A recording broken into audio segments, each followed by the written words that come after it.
धम्मपद मलवग्गो असज्जाय मला म्हणता अनुष्ठान मला घरा मलंग कोसजंग पमादो रखतो मलंग।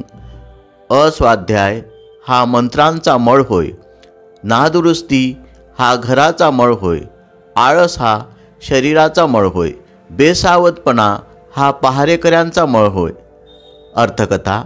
धम्मावरील प्रवचनाने दोन प्रमुख शिष्यांना जी प्रशंसा मिळाली त्यामुळे भिक्षू त्याचा मत्सर करू लागला। आपणही त्याच्या इतके चांगले प्रवचन करू शकतो असा त्याचा दावा होता, पण जेव्हा त्याला आपली पात्रता दाखवण्यास संधी देण्यात आली तेव्हा त्याला त्याचा दावा सिद्ध करता आला नाही। त्या अनुषंगाने बुद्धांनी ही गाथा उच्चारली।